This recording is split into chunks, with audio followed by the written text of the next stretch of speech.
Hello दोस्तों, welcome to zero I S में आपका स्वागत है दोस्तों। यूपीएससी प्रीलिम्स 2025 के लिए हम लोग इकोनॉमी रिवाइज कर रहे हैं। पूरा सिलेबस रिवाइज करेंगे सारे सब्जेक्ट्स को। अभी हम लोग इकोनॉमी से स्टार्ट किए थे और इकोनॉमी में ऑलरेडी हमने 8 क्लास ले लिया है। देख लेते हैं कौन कौन सा टॉपिक हमने पढ़ लिया है। ये हमारा क्लास नंबर 9 है, 9वां है। इस लेक्चर को प्रेजेंट कर रहा हूँ मैं दोस्तों। मेरा नाम राहुल बरनवाल है। मैं यूपीएससी ईपीएफओ में सिलेक्टेड ऑफिसर हूँ। साथ ही साथ मैंने यूपीएससी का मेंस 2024 में, 2020 में और यूपी पीसीएस का मेंस 2021 में दिया है दोस्तों। ठीक है, तो चलिए स्टार्ट करते हैं आज का क्लास। क्लास जो है वो हिंदी इंग्लिश दोनों में है।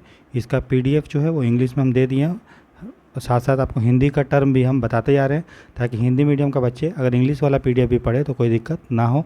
ठीक है, तो चलिए स्टार्ट करते हैं आज का क्लास। तो देखिए दोस्तों, अभी तक हम लोग नेशनल इनकम अकाउंटिंग मतलब जिसमें जीडीपी ये सब पढ़ते हैं वो सारा चीज़ पढ़ लिए हैं। फिर मॉनेटरी पॉलिसी पढ़ चुके हैं, बैंकिंग पढ़ लिए हैं, इन्फ्लेशन पढ़ लिए हैं, एम्प्लॉयमेंट और अनएम्प्लॉयमेंट के बारे में चर्चा कर लिए, यूनियन बजट के बारे में चर्चा कर लिए, टैक्सेशन के बारे में चर्चा कर लिए, पढ़ लिए हैं। ठीक, इस क्लास में हम लोग एक्सटर्नल सेक्टर पढ़ेंगे, पार्ट 1। एक्सटर्नल सेक्टर का पार्ट 2 भी करेंगे। कोशिश करेंगे मनी मार्केट, कैपिटल मार्केट भी कंप्लीट करने का। फिर आगे भी देखेंगे कि इस क्लास में कितना होता है, नहीं तो फिर हम और भी क्लास आपका लेंगे। इकोनॉमी का टोटल आपका लगभग जो है 13 से 14 क्लास होगा। ठीक है, जिसमें पूरा आपका सिलेबस कंप्लीट हो जाएगा। फिर हम लोग जो है स्टार्ट करेंगे आपका इन्वायरमेंट एंड इकोलॉजी। उसका भी 12-13 क्लास होगा, 2-2 घंटे का, 1-1 घंटे का। तो आप हर सब्जेक्ट को 10-12 घंटे में रिवाइज अच्छे से कर सकते हैं। साथ ही साथ यूपीएससी प्रीलिम्स के लिए एमसीक्यू का प्रैक्टिस क्वेश्चंस भी चल रहा है। अभी तक हम लोग उसमें जो है 290 क्वेश्चन तक रिवाइज कर चुके हैं, प्रैक्टिस कर चुके हैं। हम लोग का टारगेट है 3000 से 4000 क्वेश्चन को करने का। तो ये जो थ्योरी हम पढ़ा रहे हैं और साथ साथ एमसीक्यू कर रहे हैं, ये अगर आप कर लेते हैं तो आपको कोई भी दिक्कत दोस्तों एग्जाम को, प्रीलिम्स को निकालने में नहीं होगा। ठीक है, और ये सारा चीज़ free of cost zero I channel पे अवेलेबल है, आप देख सकते हैं। ठीक है, चलिए स्टार्ट करते हैं आज का क्लास। ठीक है दोस्तों, तो देखिए जो हम लोग पढ़े हैं अभी तक, है ना, टैक्सेशन ये सब कर लिया था। ठीक है, अब हम लोग जो है ये सब सारा चीज़ हमने पढ़ लिया था, ये हो गया। तो अब हम लोग इस क्लास में स्टार्ट करने जा रहे हैं। ठीक है, एक्सटर्नल सेक्टर, ठीक है, मैनेजमेंट पार्ट 1। चलिए स्टार्ट करते हैं, जिसमें बैलेंस ऑफ पेमेंट ये सब पढ़ते हैं। देखो, बैलेंस ऑफ पेमेंट इसको बोलते हैं हिंदी में भुगतान का संतुलन। ये क्या होता है? जैसे एक देश का जो निवासी होता है, एक देश का जो निवासी होता है वो गैर निवासी मतलब नॉन रेसिडेंट से जो भी ट्रांजेक्शन करता है, लेन देन करता है, चाहे गुड्स का या सर्विस का या भी कोई भी परिसंपत्ति का, एक फिक्स समय में, एक फिक्स ईयर में, उसको हम लोग बोलते हैं दोस्तों बैलेंस ऑफ पेमेंट। मतलब भारत के जो निवासी है, जो भी गैर निवासी मतलब जो भारत का नहीं है, ये पूरे विश्व से, शेष विश्व से, रेस्ट ऑफ द वर्ल्ड से जो भी ट्रांजेक्शन कर रहा है, चाहे वो गुड्स का हो, सर्विस का हो या एसेट का हो, मतलब परिसंपत्ति, एसेट मतलब कोई चीज़ जो इससे आपको इकोनॉमिक रिटर्न मिलता है, कोई भी ज़मीन हो सकती है, कोई भी मशीनरी हो सकता है, जो भी इसका लेन देन होता है, लेखा जोखा होता है, उसको बैलेंस ऑफ पेमेंट बोलते हैं। ठीक है, इसमें क्या होता है, अब क्या है, जो निवासी और गैर निवासी के बीच में लेन देन, मतलब भारत का निवासी और विश्व का जो निवासी है, जो भारत का गैर निवासी नहीं, वो उसके साथ जो लेन देन, तो निवासी कोई भी हो सकता है, एक व्यक्ति भी हो सकता है। ठीक है, कंपनी के साथ भी लेन देन हो सकता है या सरकार भी लेन देन कर सकता है।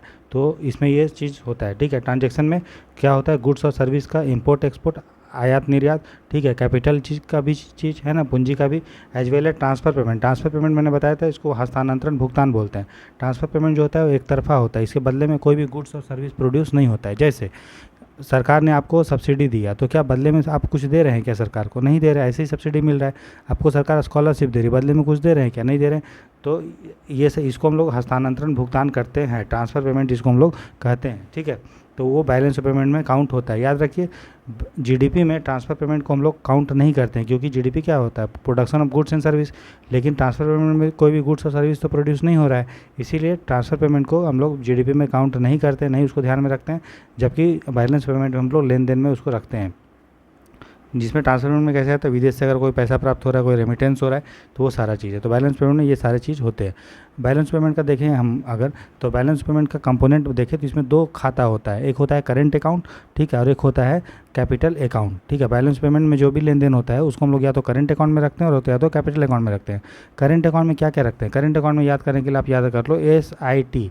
SIT मतलब जितने भी तरह का सर्विस का लेन देन हो रहा है, ठीक है, ट्रेड इन सर्विस जो हो रहा है, उसको बोलते हैं हम लोग एस मतलब आई से हो गया आपको इनविजिबल।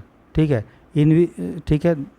अब देखिए, अगर इसका 2 तरह का है, जैसे कि करेंट अकाउंट में ना 2 होता है, एक होता है विजिबल, इसको ऐसे भी लिख सकते हो, ऐसे भी पढ़ सकते हो विजिबल, और दूसरा होता है इनविजिबल, ठीक है। इनविजिबल मतलब दृश्य और दृश्य, तो दृश्य का मतलब क्या, जो चीज़ सामान का अगर लेन देन हो रहा है, मतलब कोई गुड्स का, वस्तु का, तो आपको दिख रहा है, इसलिए इसको दृश्य बोलते हैं। तो करंट अकाउंट में, चालू खाता में एक कंपोनेंट होता है करंट अकाउंट, जिसमें गुड्स को रखते हैं, गुड्स को हम लोग बोलते हैं विजिबल, ठीक। गुड्स का एक्सपोर्ट मतलब वापस इंडिया अगर बेच रहा है तो एक्सपोर्ट, ठीक है, निर्यात जो कर रहा है, और इंपोर्ट मतलब आयात कर रहा है, तो ये हो गया। करंट अकाउंट का दूसरा पार्ट होता है इनविजिबल, इनविजिबल मतलब अदृश्य, जो आपको नहीं दिखता है। इसमें 3 आते हैं, SIT, एस मतलब सर्विस, आई मतलब इनकम, और टी मतलब ट्रांसफ़र पेमेंट, ठीक। सर्विस आपको मतलब सेवा, सेवा का भी अगर लेन देन हो रहा है तो एस हो गया। आई से हो गया इनकम, इनकम मतलब आप देखिए भारत की कंपनियां अगर विदेश से पैसा कमाती है, ठीक है, तो उसको इनकम में रखते हैं, या विदेश की कंपनियां इंडिया से पैसा कमा रही है तो आई में रखें। और टी मतलब ट्रांसफ़र पेमेंट, ट्रांसफ़र में आता है, टी को याद करना है तो GDR, GDR मतलब गिफ्ट डोनेशन और रेमिटेंस, गिफ्ट डोनेशन और रेमिटेंस या ग्रांट वारंट जो होता है वो ट्रांसफ़र पेमेंट में आता है। तो करेंट अकाउंट का 2 कंपोनेंट है, एक है विजिबल, ठीक है, दृश्य जिसमें गुड्स आता है, और दूसरा है इनविजिबल अदृश्य जिसमें आता है सर्विस, इनकम और ट्रांसफ़र पेमेंट, SIT, ठीक। इनकम में मैंने बता दिया आपको, इनकम मतलब जो भी भारत सरकार की कंपनियां या भारत सरकार या फिर कोई व्यक्ति अगर इनकम कमा रहा है कहीं से विदेश से, तो हम लोग उसको प्लस रखेंगे अपने कमा रहे हैं। अगर विदेश की कंपनियां अगर इंडिया से पैसा वैसा कमा रहा है, लेन देन कर रहा है, तो उसको माइनस करेंगे हम लोग बैलेंस ऑफ पेमेंट में भारत का, ठीक है। और टी मतलब ट्रांसफ़र पेमेंट, हस्तांतरण भुगतान, जिसमें आता है GDR, GDR मतलब गिफ्ट डोनेशन और रेमिटेंस, ठीक। अब देखो जो सर्विस का लेन देन होता है उसमें 2 होता है, एक नेट फैक्टर इनकम और नेट नॉन फैक्टर इनकम। तो फैक्टर इनकम क्या होता है, फैक्टर इनकम में याद रखना है जो भी कंपनियों का कंपेंसेशन दिया जाता है, मतलब कंपेंसेशन मतलब तनख्वाह, वेज वाला, जैसे फैक्टरी आप पढ़े होंगे ना, फैक्टर्स ऑफ प्रोडक्शन, उत्पादन के कारक। तो उत्पादन के कारक में क्या होता है, लैंड, लेबर, कैपिटल और इंटरप्रेन्योरशिप। अगर लैंड से आप क्या कमाते हो, रेंट, ठीक है। लेबर से को क्या मिलता है, अगर काम करता है तो वेज। कैपिटल से क्या मिलता है आपको, इंटरेस्ट, ठीक है, क्या मिलता है, इंटरेस्ट। और इंटरप्रेन्योरशिप से आपको प्रॉफिट मिलता है, ठीक। तो इसको हम लोग फैक्टर ऑफ प्रोडक्शन बोलते हैं। तो इससे जो भी पैसा कमा रहे हो उसको बोलते हैं नेट फैक्टर इनकम। तो ये बोल रहा है net income for compensation of employ, यही जो है वो वेज है, जो वेज है ना वो यही है। और net investment income, net investment income मतलब कैपिटल आप इन्वेस्ट करोगे तो आपको क्या मिलेगा, आपको मिलेगा इंटरेस्ट, ब्याज भी मिलेगा। और दूसरा अगर इंटरप्रेन्योरशिप मतलब रिस्क भी लोगे तो आपको प्रॉफिट मिलेगा। तो वो हो गया यही फैक्टर ऑफ प्रोडक्शन, समझ में आएगा। मतलब लैंड, लेबर, कैपिटल और इंटरप्रेन्योरशिप से जो भी पैसा आप कमा रहे हो उसको फैक्टर इनकम बोलते हैं, क्योंकि यही सब चारों जो चीज़ है वो फैक्टर ऑफ प्रोडक्शन है। इसके अलावा और भी आप पैसा कमा सकते हो जो आप प्रोडक्शन करके नहीं कमा सकते हो, ठीक है, मतलब फैक्टर इनकम में नहीं आता। जैसे अगर आप कोई किसी को सामान शिपिंग कर रहे हो, ठीक है, नाव से भेज रहे हो, या बैंकिंग सर्विस दे रहे हो, इंश्योरेंस कर रहे हो, टूरिज्म, सॉफ्टवेयर सर्विस, तो याद रखना है यार ये इसको हम लोग नॉन फैक्टर इनकम बोलते हैं। डायरेक्ट आपसे पूछ सकता है कि बैलेंस ऑफ पेमेंट में नॉन फैक्टर इनकम किसको बोलते हैं, तो शिपिंग को, बैंकिंग को, इंश्योरेंस को, टूरिज्म को, तो सॉफ्टवेयर सर्विस को। याद रखना है जो आपका वेज है, इंटरेस्ट है, प्रॉफिट और रेंट, बस यही जो है फैक्टर इनकम में आता है, ठीक है, बाकी नॉन फैक्टर इनकम में आता है, ठीक है। ट्रांसफर पेमेंट में मैंने आपको बता दिया गिफ्ट, डोनेशन और रेमिटेंस। तो ये जो आपका बैलेंस ऑफ पेमेंट में 2 कंपोनेंट हुआ, विजिबल और इनविजिबल, वो हमने बता दिया। विजिबल में गुड्स रखते हैं, इनविजिबल में आपको SIT रखते हैं, सर्विस इनकम ट्रांसफर पेमेंट। और सर्विस में आपको फिर हम लोग 2 रखते हैं, एक फैक्टर इनकम, एक नॉन फैक्टर इनकम। और यहाँ पे जो इनकम है ना, इनकम में आपको वही हुआ जो पैसा आप कमा रहे हो उसमें फैक्टर इनकम भी होगा, इसमें अलग अलग कर दिया लेकिन वो एक ही चीज़ है, आप समझ कॉन्सेप्ट को समझिए। दूसरा कंपोनेंट होता है कैपिटल अकाउंट। कैपिटल अकाउंट में आपको याद रखना है BIL होता है। BIL मतलब बैंकिंग, इन्वेस्टमेंट एंड लोन। क्या होता है, बैंकिंग, इन्वेस्टमेंट एंड लोन, ठीक है। तो लोन मतलब उधार लेना। तो बाहर से अगर हम उधार ले रहे हैं तो हम क्या दिखाएंगे कि हमारा बैलेंस ऑफ पेमेंट में पॉजिटिव हो रहा है। और अगर हम भारत किसी को लोन दे रहा है, भारत का व्यक्ति या बाहर की कंपनियां कोई भी, तो उसको हम लोग बोलेंगे कि भारत से पैसा बाहर जा रहा है, तो उसको हम लोग बोलेंगे एक्सटर्नल बोरोविंग।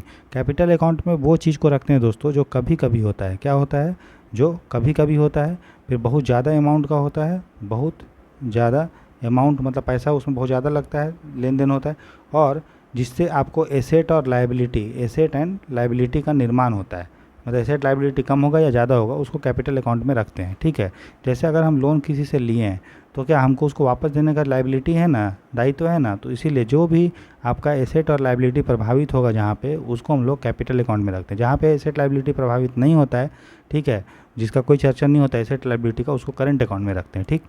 तो एग्जाम में आपको याद ही रख लेना है कि भाई कैपिटल अकाउंट में क्या आएगा, बैंकिंग इन्वेस्टमेंट लोन। लोन मतलब बाहर से जो भी हमको पैसा मिल रहा है, चाहे वो कोई कंपनी ले रही है एक्सटर्नल कॉमर्शियल बोरोइंग के रूप में, या शॉर्ट टर्म डेट मतलब 1 साल से कम के लिए अगर लोन लिया जा रहा है तो उसको हम लोग कैपिटल अकाउंट में रखते हैं। पहला हो गया। आई से हो गया इन्वेस्टमेंट। तो जो भी इन्वेस्टमेंट आ रहा है भारत में, चाहे वो डायरेक्ट इन्वेस्टमेंट आ रहा है या पोर्टफोलियो इन्वेस्ट मतलब इनडायरेक्ट इन्वेस्टमेंट आ रहा है, जिसको एफपीआई बोलते हैं ये, ठीक है, या एफआईआई बोलते हैं, या ऑफशोर फंड बोलते हैं, वो सारा जो चीज़ है वो कैपिटल अकाउंट में होता है। अगर भारत की कंपनी या भारत का सरकार अगर बाहर पैसा इन्वेस्ट कर रहा है, या बाहर की कंपनियां या बाहर का सरकार इंडिया में इन्वेस्ट कर रहा है, तो वो कैपिटल अकाउंट का कंपोनेंट होता है, ठीक। तो इन्वेस्टमेंट जो होता है वो 2 टाइप का होता है, एक होता है डायरेक्ट इन्वेस्टमेंट, एक होता है पोर्टफोलियो या इनडायरेक्ट इन्वेस्टमेंट, जिसको एफपीआई बोलते हैं। डायरेक्ट इन्वेस्टमेंट मतलब एफडीआई, इसको भी याद करना है आपको, इक्विटी कैपिटल या री invested earning and direct capital flow, ये सारा जो चीज़ है वो आपका किस में है, डायरेक्ट इन्वेस्टमेंट में है, और वो इन्वेस्टमेंट का पार्ट है और वो आपका कैपिटल अकाउंट का पार्ट है। इन्वेस्टमेंट में दूसरा जो कंपोनेंट होता है उसको बोलते हैं एफपीआई, फॉरेन पोर्टफोलियो इन्वेस्टमेंट, ठीक है। उसमें एफआईआई आता है, एफआईआई मतलब फॉरेन इंस्टीट्यूशनल इन्वेस्टमेंट, ठीक है। और यह ऑफशोर फंड्स, ये क्या होता है, वो कोई काम का ज़रूरत आपको नहीं। ऑफशोर फंड मतलब समझो बाहर से पैसा अगर इन्वेस्ट हो रहा है। एफआईआई मतलब बाहर की अगर कंपनी इन्वेस्ट इंडिया में कर रही है तो एफआईआई में आता है। एफडीआई मतलब बाहर का इन्वेस्टमेंट अगर इंडिया में आ रहा है और 10% या उससे अधिक है भारत का लिस्टेड कंपनी में, तो उसको हम लोग एफडीआई बोलते हैं, ठीक है। ये एफडीआई क्या होता है, एफआईआई क्या होता है, अभी आपको आगे समझ में आएगा, ठीक। तो ये चीज़ है, और पहले हमने आपको बताया भी है और हम लोग एमसीक्यू में भी उसको देखे हैं, ठीक है। तो ये हो गया आपको बैंकिंग हो गया, इन्वेस्टमेंट हो गया। अब बैंकिंग क्या है, यही है आपका, जैसे कि आप इंडिया की आप जैसे अपना अकाउंट अगर बाहर के विदेश में खोल रहे हैं, विदेश के बैंकों में, ठीक है, या फिर विदेश की बहुत सारे लोग होंगे जिसका इंडिया में खाता होगा, तो वो बैंकिंग का पार्ट है, ठीक है, समझ में आ रहा है। तो ये आपको ध्यान रखना है। तो कैपिटल अकाउंट का 3 कंपोनेंट है, बैंकिंग, इन्वेस्टमेंट, लोन, ठीक है, क्लियर। तो यहाँ पे थोड़ा कंफ्यूज करने के लिए दे दिया, ये एक्सटर्नल असिस्टेंस यहाँ पे नहीं होगा। अगर मान लो बाहर से अगर पैसा एड के रूप में आ रहा है ना, मतलब ग्रांट वारंट के रूप में, तो इसे कोई एसेट लाइबिलिटी, अगर मान लो अमेरिका आपको ग्रांट दे रहा है तो आपको वापस थोड़ी करना है, तो वो लाइबिलिटी आपका नहीं होगा। जहाँ भी एसेट लाइबिलिटी का निर्माण होगा ना, बस वही आपका कैपिटल अकाउंट में आएगा। तो गवर्नमेंट एड दे रहा है, लेकिन अगर आपको उसको वापस करना है तो अब ये कैपिटल अकाउंट का पार्ट होगा। इंटर गवर्नमेंटल अगर लोन लिया जा रहा है तो लोन तो भाई इसी का फिर पार्ट हो गया ना, तो एक्सटर्नल बोरोइंग का, ठीक है। तो ये चीज़ आपको याद रखना है कि कैपिटल अकाउंट में 3 आता है, बैंकिंग, इन्वेस्टमेंट, लोन। और जो है हमारा करेंट अकाउंट में 2 आता है, एक आता है विजिबल इनविजिबल, फिर इनविजिबल को 2 पार्ट में बांटते हैं, SIT service income transfer payment, फिर ट्रांसफर पेमेंट को 3 में बोलते हैं, गिफ्ट डोनेशन रेमिटेंस। बस इतना आपको ध्यान रखना है। अब कुछ इंपॉर्टेंट नोट है, देखिए जो आपका बैलेंस ऑफ पेमेंट कैलकुलेट होता है दोस्तों, तो उसके लिए आईएमएफ ने जो है एक नया अकाउंटिंग स्टैंडर्ड्स लेकर आया है, जिसको balance of payment and international investment position manual BPM 6 मतलब एक रूल है जिसके अकॉर्डिंग आपको बैलेंस ऑफ पेमेंट निकालना होता है, ताकि जो है कंपेयर किया जा सके। नहीं तो अगर अमेरिका अलग अलग डायरेक्शन से निकालेगा, अलग तरीका से, इंडिया अलग से, हम तो कंपेयर नहीं कर पाएंगे। इसीलिए आईएमएफ ने एक जो है एक नया स्टैंडर्ड्स लेकर आया, एक मानक लेकर आया, उसी के आधार पे आप जो है बैलेंस ऑफ पेमेंट निकालिए, और उस मानक का नाम है BPM 6, ठीक है। इसके अनुसार जो लेन देन है, ये जो मानक के अनुसार, उसके अनुसार लेन देन है कि जो हमारा ट्रांजैक्शन है उसको 3 पार्ट में हम लोग बांटना है, करेंट अकाउंट में, फाइनेंशियल अकाउंट में और कैपिटल अकाउंट में, ठीक है। तो जो भी आपका फाइनेंशियल अकाउंट में किसको रखना है, तो जो भी लेन देन जो आपका फाइनेंशियल एसेट है, जैसे बॉन्ड्स और इक्विटी का अगर लेन देन हो रहा है तो उसको फाइनेंशियल अकाउंट में रखेंगे। लेकिन आरबीआई बोला है कि नहीं, हम ऐसे नहीं बांटेंगे। आरबीआई बोलता है कि अभी भी हम लोग जो है पुराना जो हमारा सिस्टम है जिसमें हमने पढ़ा करेंट अकाउंट कैपिटल, उसी तरह भारत सरकार मेंटेन जो है वो करता है, लेकिन वो मोटा मोटी आईएमएफ के सामंजस्य में ही है।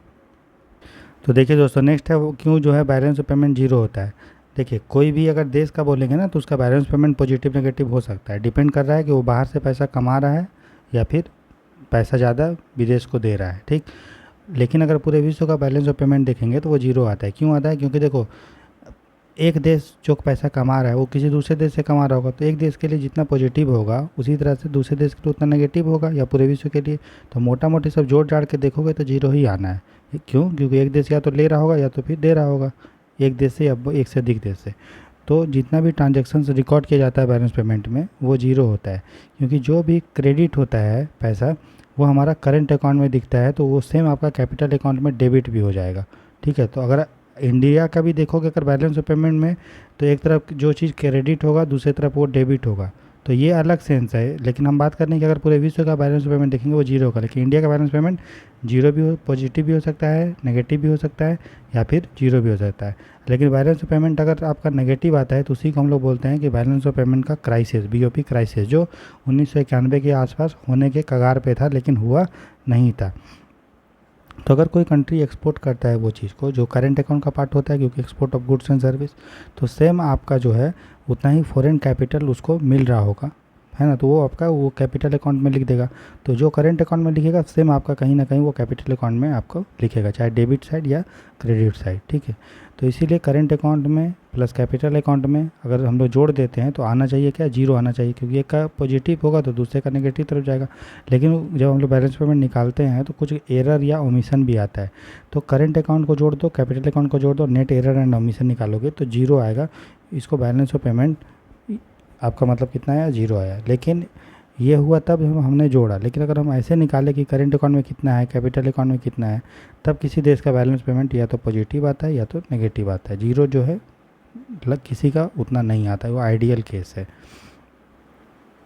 फिर है नेक्स्ट है current account deficit. Current deficit का मतलब क्या हुआ, चालू खाता घाटा। चालू खाता घाटा का सिंपल सा आपका मतलब है कि हम पैसा जो है बाहर के देशों से ट्रांजैक्शन के रूप में कमा रहे हैं कम और दे रहे हैं ज़्यादा, ठीक है। तो उसी को बोलेंगे कि हमारा घाटा हो रहा है, चालू खाता में घाटा, करंट अकाउंट डेफिसिट। तो ये क्या होता है कि जितना आप एक्सपोर्ट पे पैसा दे रहे हो, ठीक है, फ्लो आपका जो इंडिया में आ रहा है एक्सपोर्ट करने पे, उतना उससे ज़्यादा पैसा जो है आप इंपोर्ट पे दे रहे हो, इंपोर्ट के लिए दे रहे हो। मतलब जितना पैसा आप आयात से कमा रहे हो उससे ज़्यादा पैसा, मतलब जितना पैसा आप आयात में दे रहे हो बाहर के सामानों पे, उससे कम पैसा आप इंपोर्ट एक्सपोर्ट करके निर्यात करके कमा ले रहे हो, ठीक।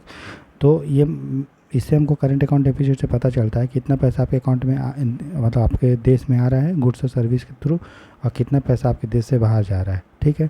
और प्लस आपको पता है करंट अकाउंट में आपका 3 चीज़ होता है, सर्विस, इनकम, ट्रांसफ़र पेमेंट, आपका इनविजिबल में, और विजिबल में आपका गुड्स, ठीक है। तो सबका मोटा मोटी डेफिसिट है। तो मतलब करंट अकाउंट डेफिसिट ऑलरेडी मतलब ओवरऑल आपका डेफिसिट है। मतलब हो सकता है कि करंट अकाउंट में आपका पॉजिटिव हो, मतलब गुड्स में आपका पॉजिटिव हो, ठीक है, या और सर्विस में नेगेटिव हो, तो ओवरऑल क्या आएगा, नेगेटिव आएगा। अगर आपका ये नेगेटिव वाला ज़्यादा है तो उसी को करंट अकाउंट डेफिसिट बोलते हैं।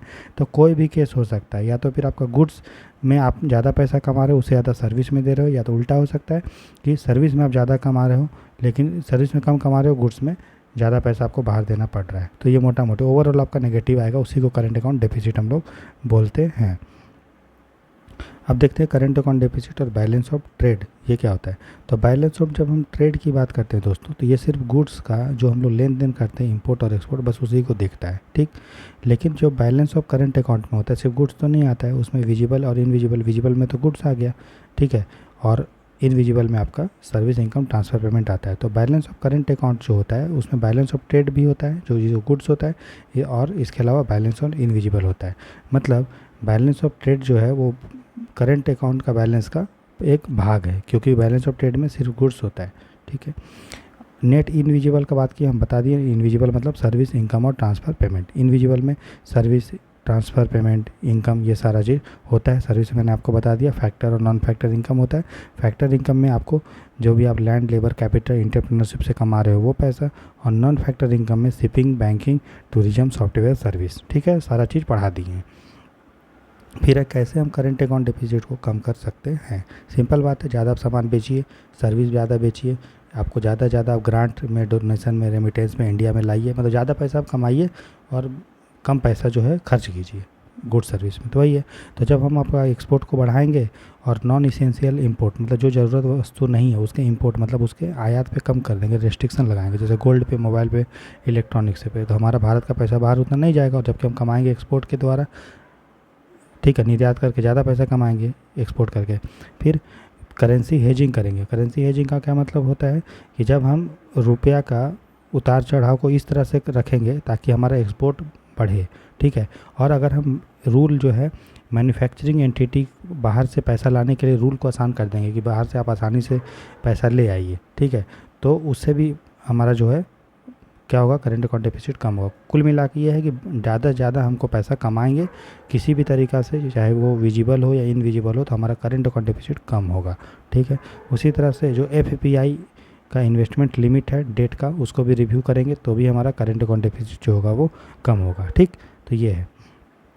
अब देखिए ग्लोबल इकोनॉमिक इन्वायरमेंट, विश्व का आर्थिक जो है किस तरह से वातावरण है वो। ठीक है, तो जो हमारा ग्लोबल इकोनॉमिक रिकवरी हुआ पैंडेमिक के बाद दोस्तों, वो अभी भी पूरा कंप्लीट नहीं हुआ है, वो भी इक्वल नहीं है। कुछ देश जो है वो तेज़ी से उभर दिया, अपना कंडीशन को ठीक कर लिया, जैसे चाइना वाइना। वहीं कुछ जो है देश अभी भी जो है कोविड-19 से रिकवर नहीं कर पाया है। ठीक है, समझे।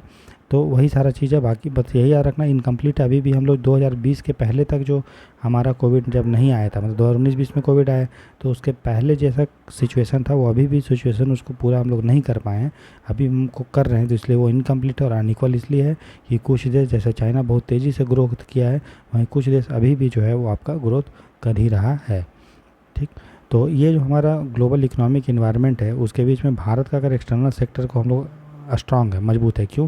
क्योंकि हमारे पास करेंट अकाउंट का सरप्लस था। क्योंकि जब हमारा ये हुआ था कोविड-19 आया था, तो इंडिया से सर्विस जो था वो ज़्यादा बढ़ा, क्योंकि मैक्सिमम चीज़ ऑनलाइन हो चुका था, तो सर्विस हम लोग उसमें सरप्लस हुआ। फिर बहुत सारा सामान जो है वो सस्ता हुआ था, तेल वेल जो है ये सब भी यूज करना बंद हुआ था, क्योंकि ट्रांसपोर्टेशन ये सब रुक गया था। तो हमारा जो इम्पोर्ट था, जो हम लोग आयात करते थे तेल वेल, वो भी हमारा कम हो गया। ठीक, तो हमारा करंट अकाउंट जो है सरप्लस बैलेंस हुआ। फिर resumption of portfolio capital inflow, बहुत सारा जो है पैसा कैपिटल के रूप में भारत में आने लगा। ठीक है, हमारा एफडीआई भी आता है। ठीक है, हमारा फॉरेन एक्सचेंज रिजर्व भी ठीक है। तो भारत का जो एक्सटर्नल सेक्टर है वो स्ट्रांग दिखता है, भले ही विश्व में आर्थिक संकट हुआ आपका कोविड-19 के कारण। ठीक है, तो ये चीज़ है। तो ये हमारा पहला पार्ट था आपका बैलेंस ऑफ पेमेंट का। अब हम लोग बैलेंस पेमेंट का दूसरा पार्ट देखते हैं। तो इसमें हम लोग बात करेंगे इन्वेस्टमेंट टाइप्स के बारे में, एक्सटर्नल इन्वेस्टमेंट टाइप्स के बारे में, जिसमें हम लोग बात करेंगे डायरेक्ट इन्वेस्टमेंट और इनडायरेक्ट इन्वेस्टमेंट, फिर आगे पढ़ेंगे। तो देखिए एक्सटर्नल इन्वेस्टमेंट टाइप्स, जो एक्सटर्नल इन्वेस्टमेंट होता है वो दो टाइप का होता है। एक होता है फॉरेन, एक डायरेक्ट इन्वेस्टमेंट, और दूसरा होता है इनडायरेक्ट इन्वेस्टमेंट। जो विदेशी जो निवेश होता है वो दो तरह से आ सकता है, प्रत्यक्ष निवेश और अप्रत्यक्ष निवेश। जो डायरेक्ट इन्वेस्टमेंट होता है वो, उसको हम दो पार्ट में बांट सकते हैं। एक है होली ओन्ड सब्सिडरी और दूसरा है जॉइंट वेंचर। जॉइंट वेंचर मतलब जहाँ पे विदेशी कंपनी और घरेलू कंपनी दोनों मिल के जो है कोई कंपनी को चला रही है, मतलब उसको हम लोग बोलते हैं joint venture. Wholly owned subsidiary का मतलब विदेशी कंपनी आए और कोई कंपनी को पूर्ण रूप से खरीद ले। ठीक है, उसको हम लोग बोलते हैं होली ओन्ड सब्सिडरी। मतलब investment in business by foreign citizens usually involving majority stock ownership of the enterprise, मतलब उसको पूरी तरह से खरीद ले या फिर उसका मालिकाना हक ले ले, तो उसको हम लोग बोलेंगे होली ओन्ड सब्सिडरी। और जॉइंट वेंचर मतलब दोनों मिल के जो है किसी कंपनी पे चला रहा है। ठीक है, विदेशी कंपनी और डायरेक्ट डोमेस्टिक कंपनी, उसको बोलते हैं जॉइंट वेंचर। इनडायरेक्ट इन्वेस्टमेंट मतलब क्या? जब भी कोई विदेशी संस्थागत इन्वेस्टमेंट हो, कोई संस्था इन्वेस्ट करे, जैसे गूगल इंडिया में इन्वेस्ट करे, लेकिन वैसी कंपनी में जो शेयर मार्केट में अगर लिस्टेड है, तो जो कंपनी अगर शेयर मार्केट में लिस्टेड है उसका अगर 10% या उससे अधिक का, 10% या उससे कम का इन्वेस्टमेंट हो, ठीक है, 10% या उससे कम, तो उसको हम लोग इनडायरेक्ट इन्वेस्टमेंट बोलते हैं। मतलब कोई कौन सी कंपनी जो शेयर मार्केट में क्या हो, लिस्टेड हो, मतलब सूचीबद्ध हो, उसमें अगर 10% या उससे कम का इन्वेस्टमेंट होता है तो उसको इनडायरेक्ट इन्वेस्टमेंट बोलते हैं। और 10% या उससे अधिक होता है लिस्टेड कंपनी में इन्वेस्टमेंट, तो उसको हम लोग डायरेक्ट इन्वेस्टमेंट एफडीआई बोलते हैं। ठीक, फॉरेन डायरेक्ट इन्वेस्टमेंट। लेकिन वही कोई अगर अनलिस्टेड कंपनी है, मतलब जो शेयर मार्केट में लिस्टेड नहीं है, उसमें आप कितना भी इन्वेस्टमेंट करेंगे, कितना परसेंट भी, वो डायरेक्ट इन्वेस्टमेंट के अंदर में आएगा, फॉरेन डायरेक्ट इन्वेस्टमेंट हमारा कहलाता है। ठीक है, तो देखो फॉरेन इन्वेस्टमेंट का दो टाइप है, एक फॉरेन डायरेक्ट इन्वेस्टमेंट, एक है फॉरेन पोर्टफोलियो इन्वेस्टमेंट। तो जो फॉरेन पोर्टफोलियो इन्वेस्टमेंट होता है, ठीक है, वो दो तरह से आ सकता है। एक है ऑटोमेटिक रूट, स्वतः रास्ते से, या फिर सरकार से परमिशन लेके, उसको बोलते हैं गवर्नमेंट रूट। अगर फॉरेन डायरेक्ट इन्वेस्टमेंट का बारे में बात करेंगे तो भारत में जितना भी एफडीआई आता है उसका 95% से अधिक जो है वो ऑटोमेटिक रूट से आता है, जहाँ पे सरकार को का परमिशन पहले से लेने का ज़रूरत नहीं है। बस आपको कुछ कानून जो है वही मानना पड़ेगा। अगर इन्वेस्टमेंट करना है तो उसके लिए आपको सरकार का अप्रूवल नहीं पड़ता है, उसको हम लोग ऑटोमेटिक रूट स्वतः मार्ग बोलते हैं। तो एफडीआई जो होता है वो एक तरह का इन्वेस्टमेंट होता है जो एक देश का नागरिक, सरकार या जो कोई भी लोग जो दूसरे देश का बिजनेस पे करता है, ठीक है, इस मकसद से कि उस कंपनी को हमको लंबे समय तक चलाना है। तो लॉन्ग टर्म इंटरेस्ट होता है, लंबे समय तक हित होता है, इंटरेस्ट होता है कि उस कंपनी को हम लंबे समय तक चलाएंगे, तो उसको हम लोग बोलते हैं फॉरेन डायरेक्ट इन्वेस्टमेंट। ठीक, अगर हम एफडीआई के बारे में बात करेंगे तो एफडीआई जो होगा, तो नेक्स्ट है दोस्तों फॉरेन इन्वेस्टमेंट। अभी इसको मैंने पढ़ा दिया था लेकिन साउंड रिकॉर्ड नहीं हुआ, तो दोबारा से आपको बता दे रहे हैं। देखो, फॉरेन जो इन्वेस्टमेंट होता है उसका दो टाइप होता है, एक होता है डायरेक्ट इन्वेस्टमेंट, प्रत्यक्ष निवेश, और दूसरा होता है इनडायरेक्ट इन्वेस्टमेंट। ठीक है, डायरेक्ट इन्वेस्टमेंट क्या होता है, जब आपको किसी भी कंपनी में अगर वो शेयर मार्केट में लिस्टेड है, सूचीबद्ध है, उसमें अगर आप 10% या उससे अधिक इन्वेस्टमेंट कर रहे हो तो उसको हम लोग डायरेक्ट इन्वेस्टमेंट बोलते हैं। ठीक, और वहीं अगर कोई सूचीबद्ध कंपनी नहीं है, शेयर मार्केट में रजिस्टर्ड नहीं है, उसमें आप कितना भी इन्वेस्ट करोगे तो उसको हम लोग बोलेंगे डायरेक्ट इन्वेस्टमेंट। ठीक है, एफपीआई क्या होता है, अगर आप शेयर मार्केट में ऐसी कंपनी में रजिस्टर कर रहे हो जो रजिस्टर्ड है तो 10% से कम, तो उसको इनडायरेक्ट इन्वेस्टमेंट एफपीआई बोलते हैं। और कोई अनलिस्टेड कंपनी है, सूचीबद्ध नहीं है, तो उसमें आप कितना भी इन्वेस्ट करोगे वो एफडीआई कहलाएगा, एफपीआई नहीं कहलाएगा। तो जो डायरेक्ट इन्वेस्टमेंट होता है वो दो टाइप का हो सकता है, या तो आप ऐसी कंपनी में इन्वेस्ट करो जो मतलब जो घरेलू कंपनी के उसमें घरेलू निवेशक भी हैं। ठीक है, तो जब एक जॉइंट वेंचर होता है विदेशी कंपनियों का और डोमेस्टिक कंपनी का, तो उसको हम लोग जॉइंट वेंचर बोला जाता है। जैसे कि मान लो अमेरिका का जैसे वॉलमार्ट है और इंडिया का जैसे मान लो फ्लिपकार्ट है, दोनों जब मिला तो उसको हम लोग जॉइंट वेंचर बोलते हैं। और होली ओन सब्सिडरी का मतलब क्या होता है, जहाँ पे जो पहले प्राइवेट, जो पहले जिसका मालिक भारत की कंपनियाँ थी, ठीक है, या भारत के लोग थे, उसका अब मेजोरिटी पार्ट जो है विदेशी बन गया। ठीक है, तो उसको होली ओन सब्सिडरी बोलते हैं। तो investment in business by the foreign citizens usually involving majority stock. तो मेजोरिटी जब स्टॉक आपके पास हो जाएगा विदेशी निवेशक का, तो उसको हम लोग होली ओन सब्सिडरी टाइप का बोलते हैं। इनडायरेक्ट इन्वेस्टमेंट मैंने आपको बता दिया क्या होता है। ठीक है, उसके बाद देखो, जो एफडीआई और एपीआई के बारे में अगर बात करेंगे तो फॉरेन इन्वेस्टमेंट दो टाइप का मैंने बताया, डायरेक्ट इन्वेस्टमेंट और पोर्टफोलियो इन्वेस्टमेंट। तो ये जो इन्वेस्टमेंट होता है या तो वो ऑटोमेटिक रूट से आ सकता है या फिर गवर्नमेंट रूट से। अगर हम फॉरेन डायरेक्ट इन्वेस्टमेंट के बारे में बात करेंगे तो 95% हमारा जो एफडीआई आता है वो आपका ऑटोमेटिक रूट से आता है। ऑटोमेटिक रूट का मतलब इसमें आपको कोई भी सरकार का अनुमति का ज़रूरत नहीं पड़ता है और बस आपको कुछ कानून का पालन करना पड़ेगा। ठीक है, उसको ऑटोमेटिक रूट बोलते हैं। और गवर्नमेंट रूट मतलब आपको सरकार से परमिशन लेने का ज़रूरत पड़ेगा इन्वेस्टमेंट करने से पहले। तो एफडीआई जो होता है एक तरह का इन्वेस्टमेंट होता है जहाँ पे आप जो है लंबे समय तक किसी कंपनी में इन्वेस्ट करते हैं। ठीक है, लॉन्ग टर्म के लिए।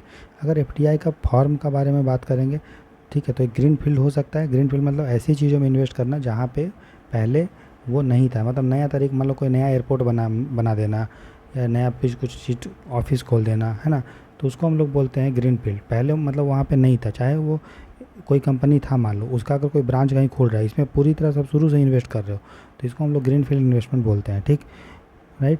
और एक होता है brown field investment. Brown field investment मतलब पहले वो था, ठीक है, और वहाँ उसका आप एक पार्ट बन रहे हो।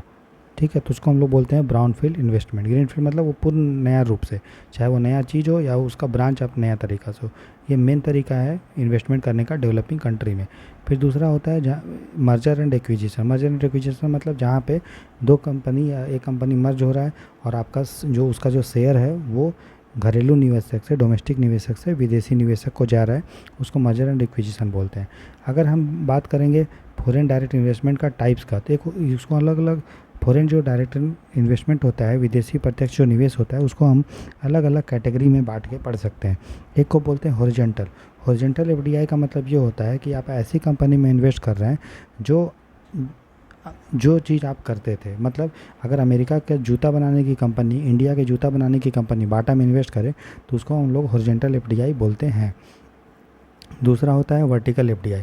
वर्टिकल एफडीआई मतलब आप उस कंपनी में इन्वेस्ट नहीं कर रहे हैं, लेकिन हाँ, जो भी कंपनी में आप इन्वेस्ट कर रहे हैं वो कंपनी कहीं ना कहीं आपसे जुड़ी हुई है, आपके सामानों से। जैसे मान लीजिए एप्पल है, तो एप्पल क्या बनाता है दोस्तों, मोबाइल बनाता है। तो ये क्या करे, इंडिया के माइक्रोमैक्स जो कंपनी है उसमें इन्वेस्ट नहीं करके, ये मान लो कोई चिप बनाने वाली कंपनी में इन्वेस्ट करे या सेमीकंडक्टर बनाने में यूज़ करे जो इस मोबाइल में यूज हो रहा हो, तो उसको हम लोग बोलते हैं वर्टिकल एफडीआई। मतलब आप डायरेक्ट उस बड़ी कंपनी में इन्वेस्ट नहीं कर रहे हो, मतलब या उस कंपनी में इन्वेस्ट नहीं कर रहे हो जो चीज़ आप करते थे, बल्कि उसमें कर रहे हो जो आपको कंपनी का कम्प्लीमेंट्री है, मतलब संपूरक है। समझ में आ गया?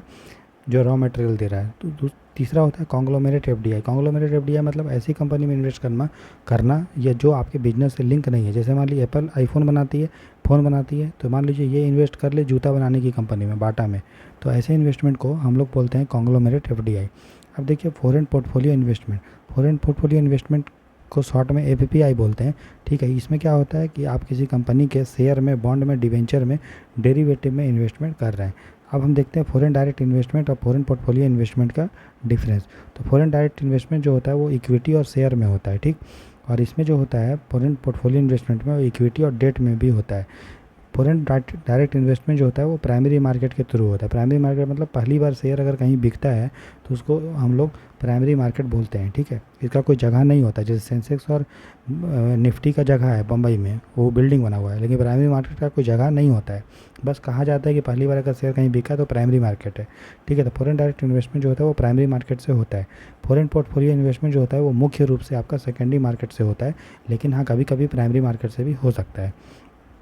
फॉरेन डायरेक्ट इन्वेस्टमेंट में निवेशक चूँकि लंबे समय तक इन्वेस्ट करता है, इसीलिए उसको डिसीजन मेकिंग का पावर होता है कि कंपनी को कितना एक्सपेंड करना है, कितना सैलरी वैलरी देना है, उस पर डिसीजन मेकिंग में इसका पावर होता है। और बोर्ड ऑफ डायरेक्टर में भी अपॉइंट करता है कौन? फॉरेन निवेशक को पावर है कि बोर्ड ऑफ डायरेक्टर को नियुक्ति दे, अपॉइंट करे। वहीं फॉरेन पोर्टफोलियो इन्वेस्टमेंट जो कि शॉर्ट टर्म के लिए आता है, इसलिए सामान्य रूप से ये डिसीजन मेकिंग में इसका पावर जो नहीं होता है। हो सकता है कभी कभी अगर बहुत ही ज़्यादा इन्वेस्ट कर देगा इक्विटी या डेट में तो जाहिर सा बात है उसके पास डिसीजन मेकिंग का पावर हो जाएगा। लेकिन फॉरेन पोर्टफोलियो इन्वेस्टमेंट अगर हम सामान्य रूप से बात करेंगे, सामान्यतः जो है उसका डिसीजन मेकिंग में पावर नहीं होता है। फॉरेन डायरेक्ट इन्वेस्टमेंट जो होता है वो किसी सेक्टर में आता है ना, कि वो मतलब कि मान लीजिए जैसे जैसे अमेजन आएगा तो वो फिक्स करेगा कि भाई हमको इस सेक्टर में इन्वेस्ट करना है। लेकिन फॉरेन पोर्टफोलियो इन्वेस्टमेंट है जो कि वो कैपिटल मार्केट के थ्रू आता है, इसलिए ये कोई जनरलिस्टिक होता है, सामान्य रूप से आता है, ठीक। और वो चेंज होते रहता है, जिस जहाँ पर अगर प्रॉफिट उसको दिखेगा तो कभी इसको स्विच करेगा, कभी उसको स्विच करेगा, फिर ऐसे करेगा। इसीलिए फॉरेन डायरेक्ट इन्वेस्टमेंट जो होता है वो लॉन्ग टर्म के लिए होता है, जहाँ पे कंपनी का मकसद, जहाँ पे निवेशक का मकसद होता है कंपनी को प्रॉफिट कमाना, तभी वो लंबे समय तक के लिए उसको फ़ायदा होगा। वहीं फॉरेन पोर्टफोलियो इन्वेस्टमेंट सामान्य रूप से शॉर्ट टर्म के लिए होता है, और जब उसको लगेगा कि इस कंपनी में हमको प्रॉफिट नहीं हो रहा है तो उसका शेयर बेच के वो दूसरे में कर लेगा, जैसा हम लोग शेयर मार्केट में करते हैं। अब देखिए external commercial borrowing. External commercial borrowing क्या होता है? एक्सटर्नल कॉमर्शियल बोरोविंग मतलब जब भी इंडिया की कंपनी या विदेश की कंपनी, अगर इंडिया के रिस्पेक्ट में बात करेंगे तो अगर भारत की कंपनी अगर विदेश से 3 साल से कम 3 साल या 3 साल से अधिक साल के लिए अगर पैसा बाहर से लोन के रूप में उठाती है तो उसको हम लोग एक्सटर्नल कॉमर्शियल बोरोविंग, बाह्य वाणिज्यिक उधार ईसीबी बोलते हैं, ठीक है। ईसीबी जो होता है वो एफडीआई से इस संदर्भ में अलग है कि जो एफडीआई होता है दोस्तों वो आपका सिर्फ और सिर्फ आपका इक्विटी और शेयर में होता है, ठीक। लेकिन जो एक्सटर्नल कॉमर्शियल बोरोविंग होता है वो आपका इक्विटी में भी हो सकता है, ठीक है, और आपका वो लोन में भी हो सकता है। फिर एक्सटर्नल कॉमर्शियल बोरोविंग जो है वो 2 तरह से आ सकता है, एक ऑटोमेटिक रूट से स्वतः मार्ग से, या फिर स्वीकृति मार्ग से अप्रूवल रूट से आ सकता है। एक्सटर्नल कॉमर्शियल बोरोविंग का एक टाइप है मसाला बॉन्ड। मसाला बॉन्ड क्या होता है? जब भी भारत की कोई कंपनी विदेश से पैसा उठाना चाहती है, लेकिन वो पैसा रुपया में अगर उठाना चाहती है, ना कि उस देश के लोकल करेंसी में, डॉलर में या यूरो में, तो उसको हम लोग मसाला बॉन्ड बोलते हैं। तो मसाला बॉन्ड भी है, जो कि बॉन्ड है, एक तरह का लोन है। और लोन जो क्या होता है वो आपका एक्सटर्नल कॉमर्शियल बोरोइंग का एक टाइप है। एक्सटर्नल कॉमर्शियल बोरोइंग में इक्विटी भी आता है, ठीक है। उसके बाद देखिए स्पेशल ड्राइंग राइट क्या होता है। तो स्पेशल ड्राइंग राइट जो है आईएमएफ के द्वारा बनाया गया एक अंतर्राष्ट्रीय रिजर्व एसेट है, और ये दिया जाता है उस देश का जो ऑफिशियल रिजर्व होता है उसको सप्लीमेंट करने के लिए संपूरक के रूप में, ठीक है। देखो हर देश जो भी आईएमएफ का मेंबर है उसको जितना उसको एक कोटा दिया जाता है। कोटा में किस आधार पे होगा कि उस देश का इकोनॉमी का कितना जो है डाइवर्सिफिकेशन है, कितना उसका जीडीपी है, कितना वो खुलापन है, ओपननेस कितना है, तो उसके आधार पे हर देश का जो है आईएमएफ के पास अपना कोटा होता है जो आईएमएफ का मेंबर है, ठीक है। उसी को कोटा के रिस्पेक्ट में उस देश को उतना वोटिंग पावर आईएमएफ के पास होता है। जितना वोटिंग पावर होगा, जितना कोटा होगा, उतना आईएमएफ में उसके बाद का वजन होगा, ठीक। अब देखो तो जितना उसका एसडीआर, जितना उसका कोटा होता है उसी के रिस्पेक्ट में उस देश को उतना एसडीआर भी मिलता है, ठीक है। एसडीआर क्या होता है? मैंने बताया ऑफिशियल रिजर्व जो देश का होता है आईएमएफ के पास, उसको सप्लीमेंट करने का एक अंतर्राष्ट्रीय रिजर्व एसेट को ही आई बोलते हैं हमारा स्पेशल ड्राइंग राइट, SDR, विशेष आहरण अधिकार, IMF इसको बनाया है, ठीक है। तो एक SDR का वैल्यू कितना होगा, उसके लिए 5 देशों का करेंसी का एवरेज, वेटेड एवरेज निकाला जाता है। और 5 देश का करेंसी कौन कौन सा है, अमेरिका का यूरो है, सॉरी अमेरिका का डॉलर है, यूरो है, चाइना का रेनबिनबी है, जापान का येन है और ब्रिटिश का पाउंड स्टर्लिंग है, ठीक है। तो SDR का जो मूल्य होता है यही पांचों चीज़ों पे डिसाइड होता है कि एक SDR का बराबर कितना यूरो होगा, कितना पाउंड होगा, कितना स्टर्लिंग होगा, कितना येन होगा, कितना युआन होगा, कितना डॉलर होगा, ठीक है। और IMF का जो देश है वही SDR का सुविधा ले सकता है, ठीक है ना। जैसे बैलेंस ऑफ पेमेंट क्राइसिस हो गया तो जितना उसका रिजर्व है वो तो यूज करेगा ही, इसके अलावा SDR का भी वो प्रयोग कर सकता है, ठीक है।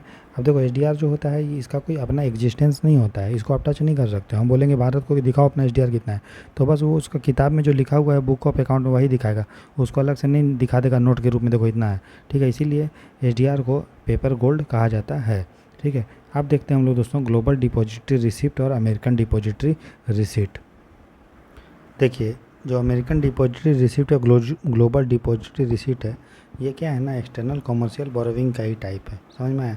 ये एक तरह का नेगोशिएबल इंस्ट्रूमेंट होता है जिसको हम ट्रेड कर सकते हैं कोई भी सिक्योरिटी मार्केट के जैसा फ्रीली, ठीक है। जिस तरह बाकी जो सिक्योरिटी इंस्ट्रूमेंट होता है, शेयर है, बॉन्ड है, उसका ट्रेडिंग हो सकता है, उसी तरह से GDR, इसको शॉर्ट में बोलते हैं GDR और इसको शॉर्ट में बोलते हैं ADR, इसका भी जो है वो आपका क्या होता है, फ्रीली ट्रेड कर सकते हैं। नाम से ही पता चल जाएगा, अमेरिका के बाज़ार से पैसा उठाना को अमेरिकन डिपॉजिटरी रिसिप्ट बोलते हैं, और अमेरिका से के अलावा दूसरे देश से अगर भारत पैसा उठाता है तो उसको GDR बोला जाता है, ठीक है। तो ये क्या होता है, इसमें इन्वेस्टर जो होता है, अगर कोई इन्वेस्टर भारत की कंपनी में जो भारत के शेयर मार्केट में रजिस्टर्ड है, ठीक है, तो अगर वो इन्वेस्ट करना चाहता है तो वो डायरेक्टली इन्वेस्ट तो नहीं कर सकता है, तो उसके लिए क्या करेगा, भारत की जो कंपनी है वो अगर अमेरिका के अपना शेयर मार्केट में, ठीक है, अपना वो देखिए इंडिया की जैसे कंपनी है बाटा, ठीक है, इसको अगर पैसा लेना है अमेरिका के बाज़ार से तो अमेरिका के शेयर मार्केट में ये रजिस्टर तो नहीं हो सकता है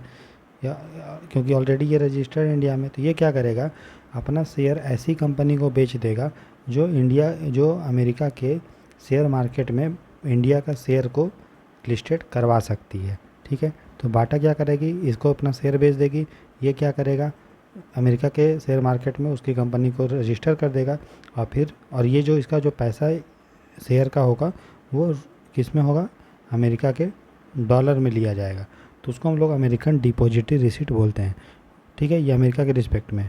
वहीं अमेरिका के बाहर से अगर मान लो यूरोप से अगर पैसा उठा रही है इसी सेम तरीक़ा से, ठीक है, यूरोप के शेयर मार्केट से भारत की कोई कंपनी पैसा उठा रही है बिना वहाँ के शेयर मार्केट में रजिस्टर्ड हुए, रजिस्टर कोई और करवाएगा या किसी और तरीक़ा से होगा, तो उसको हम लोग ग्लोबल डिपॉजिटरी रिसिप्ट बोलते हैं, ठीक है, क्लियर।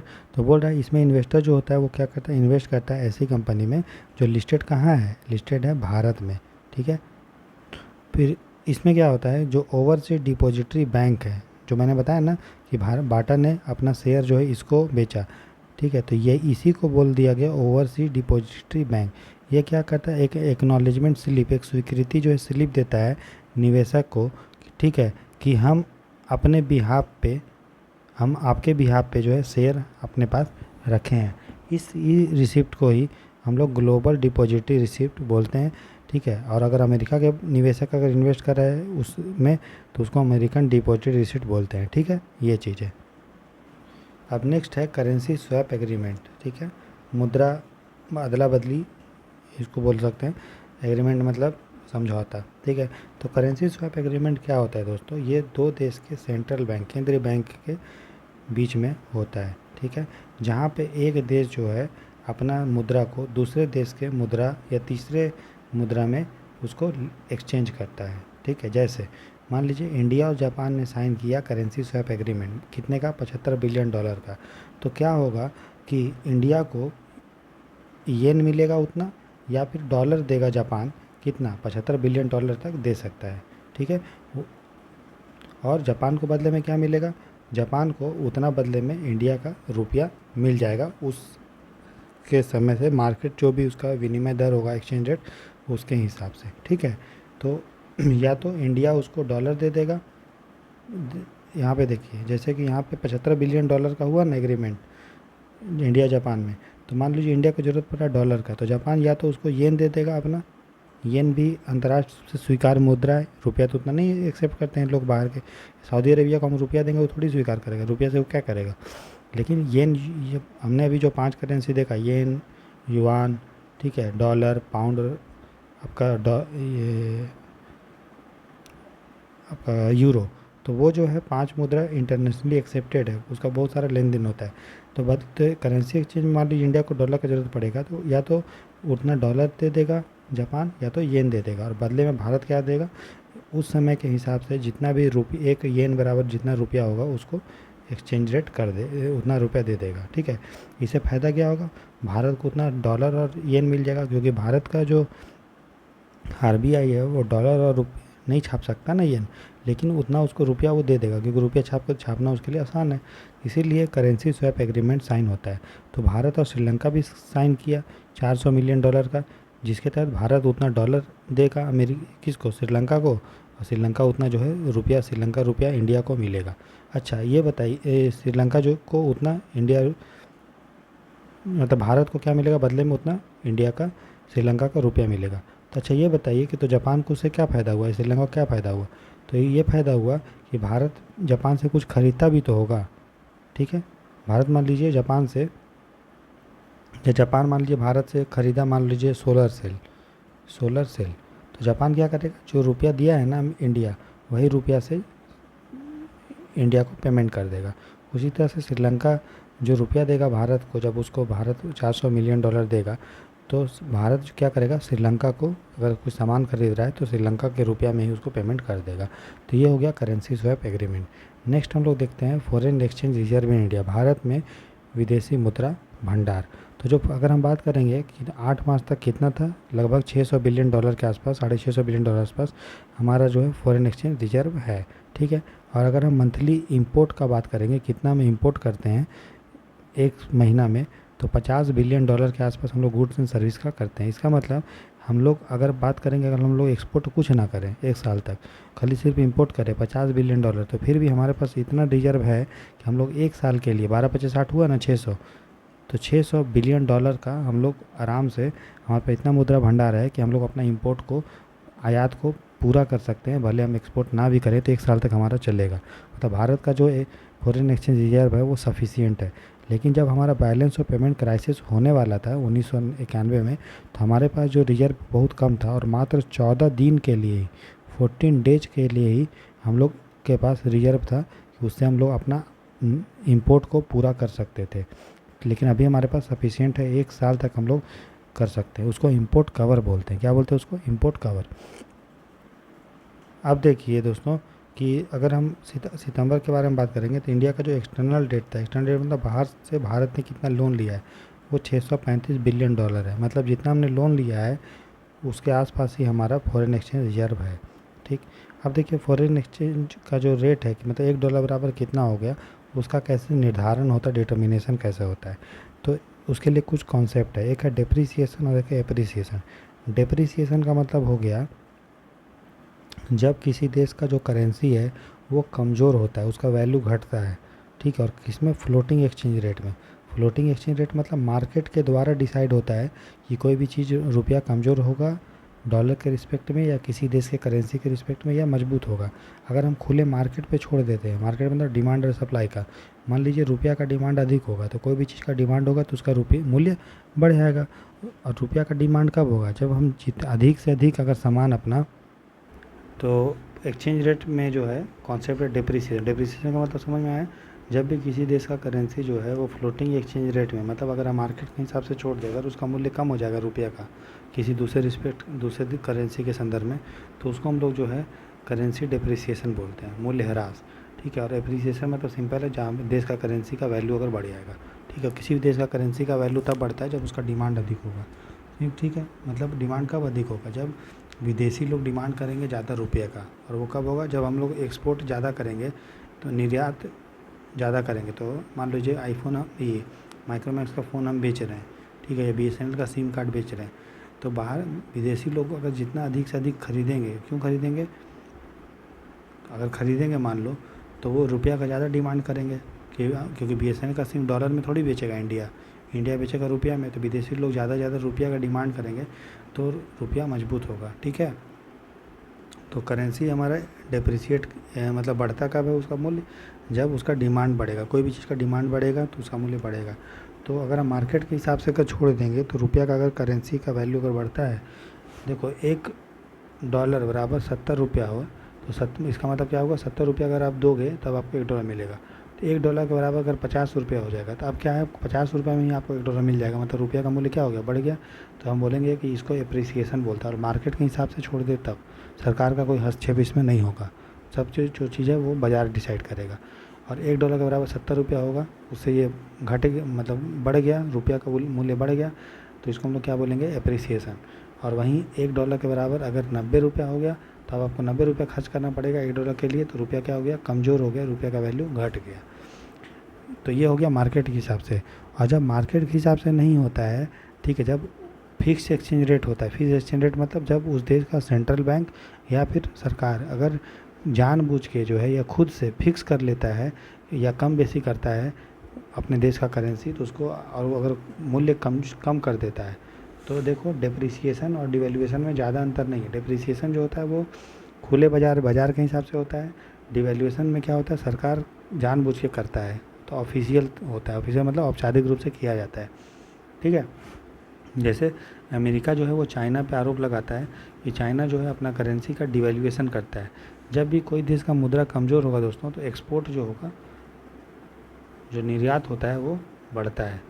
कैसे, तो जैसे कि मान लीजिए $1 के बराबर मान लीजिए 50 रुपया है, ठीक, और कल को $1 के बराबर 100 रुपया हो गया, तो रुपया क्या हुआ, कमज़ोर हुआ, मतलब डिवैल्यूएशन हुआ या फिर डेप्रिसिएशन हुआ। अगर सरकार करेगा तो डिवैल्यूएशन, और अगर मार्केट करेगा तो डेप्रिसिएशन, राइट। अब मान लीजिए एक ब्रेड इंडिया बेच रहा था, अमूल ब्रेड मान लो, अमूल का बटर मान लो, अमूल बटर, ठीक है, अमूल बटर जो इंडिया बेच रहा था 50 रुपया में, ठीक, 50 रुपया में। जब विदेशी लोगों को बेचेगा तो क्या लिखेगा, एक अमूल बटर बराबर $1, है ना, तो $1, ठीक है, या फिर मान लो 50 रुपये लिखा, तो पहले जो है अमेरिका के लोगों को 50 रुपये ही दिखेगा, है ना, तो 50 कितना रुपया वो खर्च करेगा, $1 खर्च करेगा। लेकिन जब $1 बराबर 100 रुपया हो जाएगा, तो अब अमेरिका के लोग जो है 2 बटर खरीद सकते हैं, कितने में, $1 में, क्योंकि $1 बराबर 100 रुपया हो गया। तो इससे क्या हो गया, भारत का सामान ज़्यादा से सस्ता दिखेगा किसको, विदेशी लोगों को, तो इससे भारत का सामान एक्सपोर्ट ज़्यादा होगा, निर्यात ज़्यादा होगा। तो इसलिए जो है चाइना अपना करेंसी को कमज़ोर करके रखता है, ताकि चाइना का जो सामान है वो विदेशी लोगों को, मतलब चाइना के जो बाहर लोग हैं उनको सस्ता लगे। ठीक है, फिर अब देखो फ्लेक्सिबल एक्सचेंज रेट क्या होता है। फ्लेक्सिबल एक्सचेंज रेट मतलब जहाँ पे केंद्रीय बैंक जो है वो कुछ नहीं करता है, डायरेक्टली जो चीज़ है वो मार्केट से लिंक होता है, कितना डिमांड होगा, कितना सप्लाई होगा डॉलर या रुपया का, तो उसको हम लोग बोलते हैं फ्लेक्सिबल एक्सचेंज रेट। एक होता है फिक्स एक्सचेंज रेट, जहाँ पे उस देश का सेंट्रल बैंक फिक्स कर देता है कि $1 के बराबर कितना रुपया होगा या $1 बराबर कितना चाइना का करेंसी होगा, हमेशा वही रहेगा, तो उसको हम लोग बोलते हैं फिक्स एक्सचेंज रेट। इसको पेग्ड रेशियो भी बोला जाता है। फिर मैनेज फ्लोट क्या होता है, नॉर्मल कंडीशन में सरकार हस्तक्षेप नहीं करती है, लेकिन बहुत ही ज़्यादा उतार चढ़ाव हो एक्सचेंज रेट में, तब जाके सरकार अगर इंटरफेयर करेगी तो उसको मैनेज फ्लोट बोलते हैं। तो ये भारत में यही लागू होता है। हम लोग ना तो मार्केट पे खुले तौर से छोड़ दिए हैं, ना ही भारत सरकार उसको फिक्स करती है। सरकार नॉर्मल सिचुएशन में जो है इंटरफेयर नहीं करती है, लेकिन हाँ जब बहुत ही ज़्यादा अप डाउन होगा, ठीक है, क्योंकि भारत का जो हमारा केंद्र बैंक है RBI, उसके पास जिम्मेदारी है कि हमारे पास विदेशी मुद्रा भंडार भी पर्याप्त होना चाहिए। तो इसके लिए वो एक्सचेंज रेट को बहुत ही जब उतार चढ़ाव होता है तो उसको रुपया को स्टेबल करने के लिए क्या करता है, हस्तक्षेप करता है। अगर रुपया कमज़ोर होगा तो रुपया को वो मजबूत करेगा। मजबूत कैसे करेगा, वो मार्केट में से रुपया को खींच लेगा। तो मार्केट से रुपया खींच लेगा तो मार्केट में रुपया का सप्लाई कम हो जाएगा, और कोई भी चीज़ का जब सप्लाई कम होता है तो उसका मूल्य बढ़ जाता है। ठीक है, जैसे आईफोन का डिमांड, आईफोन क्यों महंगा है, क्योंकि भारत में या किसी भी देश में आईफोन जो है सप्लाई बहुत कम होता है, एकदम लिमिटेड वर्सन आता है ना, कि अभी आने वाला है, अभी आने वाला है, और डिमांड करने वाले बहुत हैं। तो उसके कारण आईफोन का रेट बहुत ज़्यादा है। कोई भी चीज़ को अगर मूल्य आपको बढ़ाना है तो उसका सप्लाई को कम कर दीजिए या तो फिर डिमांड को बढ़ा दीजिए, ठीक। तो वही आरबीआई करता है। तो मैनेज फ्लोट जो है वो फ्लेक्सिबल एक्सचेंज रेट और फिक्स एक्सचेंज रेट का क्या है, मिक्सचर है। अब देखिए एक्सचेंज रेट जो सिस्टम है उसका टाइप्स, एक होता है नॉमिनल एक्सचेंज रेट, ठीक है। नॉमिनल एक्सचेंज रेट क्या होता है, इसमें दो देश के करेंसी को हम लोग रिलेटिव प्राइस देखते हैं, जैसे $1 बराबर कितना रुपया है, उसको हम लोग नॉमिनल एक्सचेंज रेट हम लोग बोलते हैं।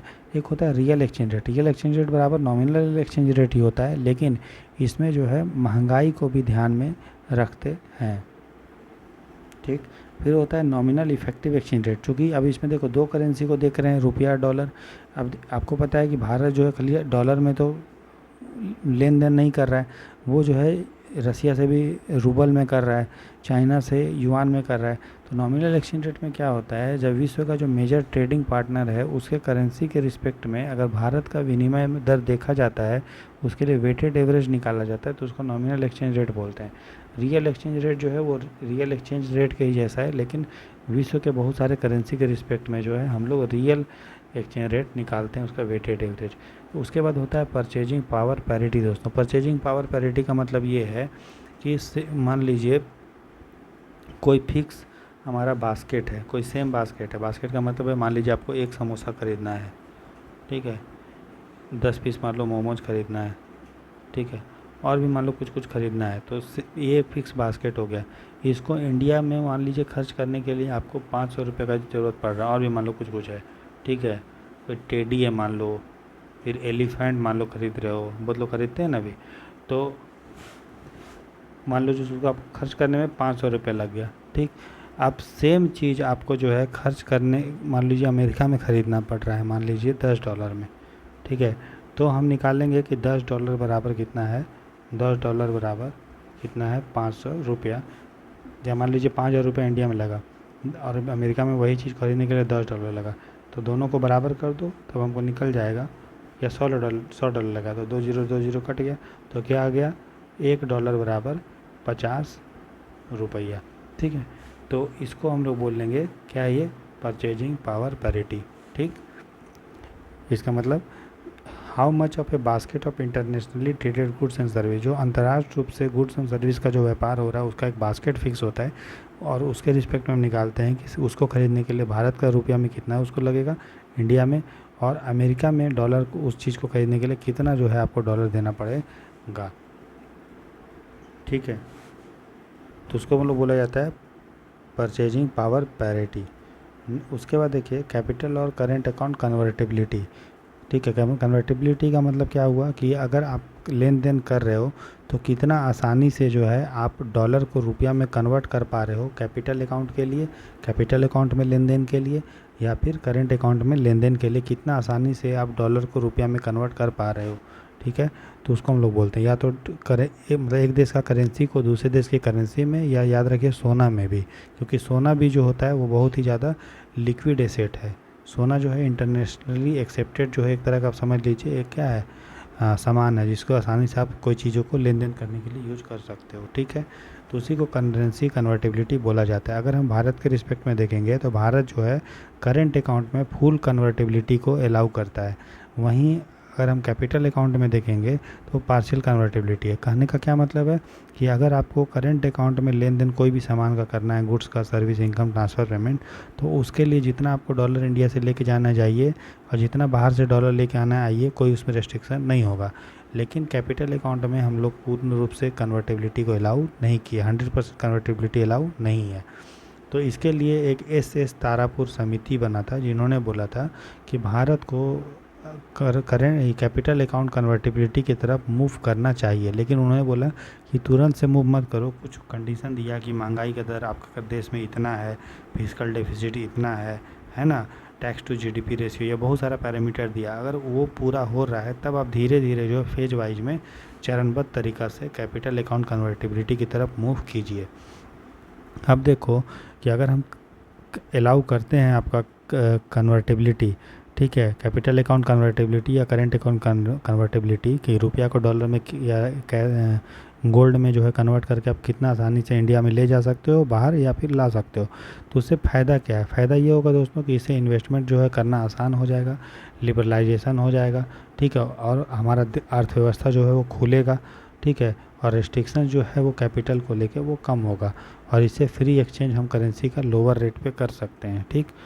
नेगेटिव क्या होगा? इससे इकोनॉमी जो होगा डिस्टेबलाइज हो जाएगा, क्योंकि वही आप एशियन फाइनेंशियल जो क्राइसिस हुआ था, है ना, वो इसी के कारण हुआ था, क्योंकि वहाँ पे कैपिटल अकाउंट कन्वर्टिबिलिटी को अलाउ कर दिया गया था, ठीक है, रेस्ट्रिक्शंस नहीं था, कितना पैसा बाहर से लाना लाइए, ले जाना ले जाइए, इसके कारण डिस्टेबलाइज हो गया उस देश का करेंसी। इससे ये हो सकता है कि जब मान लीजिए दिखेगा कि विदेशी निवेशक को कि हमारा उसका डॉलर बहुत मजबूत है, तो वो क्या करेगा, और रुपया कमज़ोर है तो वो हो सकता है कि अपना डॉलर को इंडिया से बाहर निकाल ले, ठीक है। कोई भी सिचुएशन हो सकता है तो मासिव कैपिटल फ्लो हो सकता है, आ भी सकता है, जा भी सकता है, दोनों नुकसान है, ठीक है। इससे करेंसी जो है डिप्रिसिएट और जो है डिप्रिसिएट हो सकती है, और उसके कारण हमारा व्यापार का संतुलन है वो भी नुकसान होगा, क्योंकि मैंने अभी बताया अगर रुपया हमारा कमज़ोर हो जाता है तो हमारा एक्सपोर्ट जो है बढ़ेगा, मजबूत हो जाएगा तो एक्सपोर्ट घटेगा, ठीक है। फिर है करेंट अकाउंट कन्वर्टिबिलिटी। तो आरबीआई जो है दोस्तों वो अलाउ नहीं करता है आपका कि आप रुपया को कन्वर्ट कर लीजिए फॉरेन करेंसी में, ठीक है, और फॉरेन करेंसी को रुपया में कर लीजिए कैपिटल अकाउंट में। लेकिन हाँ, उसके लिए हम लोग को जो है कैपिटल अकाउंट में कुछ रेस्ट्रिक्शंस इसलिए आरबीआई जो है वो सरकार भी लगाती है। जैसे एग्जांपल है कि अगर कोई आप चाहते हो कि आप एक्सटर्नल कमर्शियल बोरोविंग क्या होता है मैंने ऑलरेडी बता दिया, मतलब बाहर से अगर आप लोन ले रहे हो 3 या 3 से अधिक साल के लिए तो उसको हम लोग एक्सटर्नल कमर्शियल बोरोविंग बोलते हैं, ठीक है, और व्यापार के लिए होना चाहिए। तो उसमें सरकार ने बोला कि $5 बिलियन से ज़्यादा जो है आप नहीं ले सकते हो, ठीक है। तो इस तरह का कुछ कंडीशन है, तो ये चीज़ आपको ध्यान रखना है। तो यहाँ पे आप इसको चेंज कर लीजिए, करेंट मत लिखिए, ये है आपका कैपिटल अकाउंट, ठीक है ना, इसको थोड़ा सुधार लो। उसके बाद देखो इकोनॉमिक इंटीग्रेशन, एक अर्थव्यवस्था दूसरे अर्थव्यवस्था से जब लिंक होता है तो उसके लिए कुछ अलग मतलब जो है स्टेप फेज वाइज है। जैसे एक होता है free trade agreement. Free trade agreement एक प्रेफरेंशियल एग्रीमेंट है, जहाँ पे ये दो देश मान लीजिए एक देश ए है दूसरे देश बी है, अगर इन दोनों के बीच में फ्री ट्रेड एग्रीमेंट साइन हुआ है तो सब चीज़ों का फ्री ट्रेड नहीं होता है। फ्री ट्रेड का मतलब उस पर जो टैरिफ होगा, ठीक है, उसके उस पर जो मतलब टैरिफ होगा, मान लो इंडिया मान लो जी ये मैगी बेच रहा है, ठीक है, और जापान मान लीजिए उसको कुछ बेच रहा है, मान लो XYZ आइटम, तो ये लोग डिसाइड करेगा कि ठीक है जब इंडिया से मैगी जाएगा तो उस पर रेट ये टैक्स वैक्स कम कर देगा, और XYZ सामान जब इंडिया में आएगा तो इंडिया उस पर टैक्स वैक्स कम लगाएगा या फिर जीरो लगाएगा, उसको फ्री ट्रेड एग्रीमेंट बोलते हैं। लेकिन हाँ, कोई चीज़ और भी है, ठीक है, ये और भी देश में हो गया, ठीक है, व्यापार जो होगा उसमें टैरिफ को टैक्स को कम करेंगे, ठीक। लेकिन हाँ, अगर मान लीजिए कोई सी देश है उससे ए भी व्यापार कर रहा है बी भी कर रहा है तो उसके बारे में जो है फ्री ट्रेड एग्रीमेंट बात नहीं करेगा। तो फ्री ट्रेड एग्रीमेंट क्या बात करता है कि आपस में जो है आपको टैरिफ को कम करना है। जैसे एग्जांपल है south Asia free trade agreement. उसके बाद है कस्टम यूनियन। कस्टम यूनियन क्या होता है, ये एक तरह का फ्री ट्रेड एग्रीमेंट ही है, ठीक है, जहाँ पे ये तो होगा ही ए और बी के बीच में जो हो रहा है, इसके अलावा सी के साथ कितना टैक्स होगा वो कॉमन होगा, ए भी उतना ही चार्ज करेगा और बी भी वही चार्ज करेगा। तो कस्टम यूनियन एक तरह का फ्री ट्रेड एग्रीमेंट ही है, उसका एडवांस्ड वर्सन है, जहाँ पे जो देश है जो नॉन मेंबर है, नॉन मेंबर मतलब सी जो है मेंबर नहीं था, ए और बी आपस में मेंबर थे, सदस्य थे, तो सी के साथ दोनों कॉमन टैरिफ को रखेगा। जैसे EU और यूके जो है वो यूरोपियन यूनियन का मेंबर नहीं है, तो EU और यूके के बीच में कस्टम यूनियन हम बोलेंगे साइन हुआ है, ठीक है, क्योंकि EU के अंदर बहुत सारा देश है तो आपस में तो वो फ्री ट्रेड एग्रीमेंट है। लेकिन यूके चूँकि एग्जिट कर लिया यूरोपियन यूनियन से, तो उसके लिए पूरे यूरोप के जो देश है कॉमन टैरिफ रखेंगे, तो उसको हम लोग बोलेंगे कस्टम यूनियन। जहाँ भी टैरिफ लिखा है ना इसका मतलब आप टैक्स समझिएगा। तीसरा चीज़ है कॉमन मार्केट। तो कॉमन मार्केट जो होता है वो कस्टम यूनियन जैसा ही होता है, ठीक है, मतलब फ्री ट्रेड होगा और कॉमन जो है टैरिफ होगा नॉन मेंबर स्टेट से, ठीक है। इसके अलावा उसमें क्या होगा, फ्री होगा एमंग्स मेंबर कंट्री, मतलब जो फैक्टर ऑफ प्रोडक्शन होगा, फैक्टर ऑफ प्रोडक्शन मैंने बता दिया, लैंड, लेबर, कैपिटल और एंटरप्रेन्योरशिप, इसका जो मूवमेंट होगा दोस्तों वो क्या होगा, फ्री होगा, ठीक है। तो उसको हम लोग बोलते हैं कॉमन मार्केट। जैसे एग्जांपल क्या है ईस्ट अफ्रीकन कॉमन मार्केट। फिर लास्ट जो इंटीग्रेशन होता है सबसे बेस्ट वो होता है इकोनॉमिक यूनियन, जहाँ पे कॉमन मार्केट ये सब सारा चीज़ होगा। इसके अलावा उसका अपना जो है एक कॉमन करेंसी भी होगा, कॉमन जो है आपका मैक्रो इकोनॉमिक एक्सचेंज रेट भी होगा कि कितना महंगाई करना है उसमें, ठीक है, कितना इन्फ्लेशन होना चाहिए, कितना फिजिकल डेफिसिट होना चाहिए, सभी जो है एक सामूहिक रूप से डिसाइड करेंगे। जैसे यूरोपियन यूनियन है तो सबसे जो कम इंटीग्रेशन का होता है वो होता है आपका एफटीए, ठीक। उससे बड़ा आपका होता है कस्टम यूनियन, फिर उससे बड़ा होता है कॉमन मार्केट, और उससे बड़ा होता है इकोनॉमिक यूनियन, ठीक है। तो ये याद रखिएगा। एफटीए से भी छोटा होता है preferential trade agreement. Preferential trade agreement मतलब ऐसे फ्री ट्रेड एग्रीमेंट जो होता है वो गुड्स और सर्विस, टोटल गुड्स और सर्विस का होता है, जैसे ए और बी में जितना भी व्यापार हो रहा है वो। लेकिन प्रेफरेंशियल ट्रेड एग्रीमेंट में वो कोई फिक्स चीज़ों का पे ही टैरिफ को कम करने का बात करता है ए और बी के बीच में। तो इस तरह से आप याद रखेंगे, ठीक है। तो ये हमारा जो यूनिट था, है ना, बैलेंस ऑफ पेमेंट, वो हमारा कंप्लीट हो गया। अब जो है हम मनी मार्केट और कैपिटल मार्केट के बारे में पढ़ते हैं।